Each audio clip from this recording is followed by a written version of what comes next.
Pemirsa, relawan bakal calon Presiden Ganjar Pranowo menggelar pelatihan pembuatan ikan asin bagi istri nelayan di Pangandaran untuk membantu perekonomian warga. Sementara itu di Karawang, komunitas sopir truk menggelar pemeriksaan kesehatan gratis bagi warga. Kelompok relawan wanita nelayan Sadulur Ganjar memberikan bantuan kepada istri para nelayan di Desa Batu Karas, Kecamatan Cijulang, Kabupaten Pangandaran untuk menambah perekonomian keluarga. Mereka memberdayakan ibu-ibu setempat untuk membuat produk ikan asin hingga menyediakan sarana prasarana yang dibutuhkan dari tahap produksi sampai dengan pemasarannya. Selain itu, para relawan wanita nelayan Sadulur Ganjar juga membantu pemasaran produk ikan asin buatan warga dengan membuatkan desain kemasan yang menarik hingga mempromosikannya kepada publik.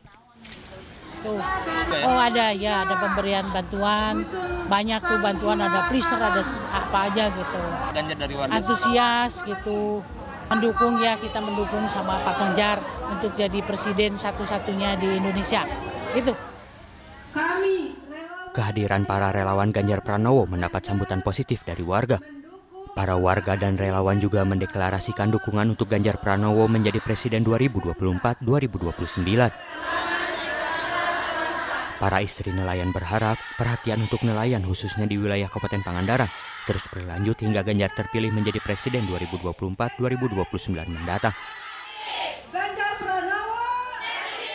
Komunitas sopir truk HST Jawa Barat yang merupakan relawan pendukung Ganjar Pranowo menggelar layanan cek kesehatan gratis bagi masyarakat Dusun Karajaan A, Desa Kemiri, Kabupaten Karawang. Kegiatan tersebut dalam rangka untuk mengetahui tingkat kesehatan warga Dusun Karajaan A, Desa Kemiri.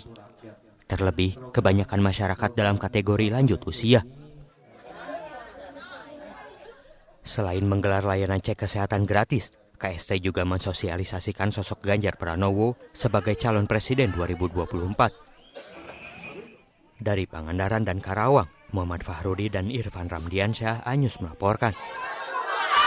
2024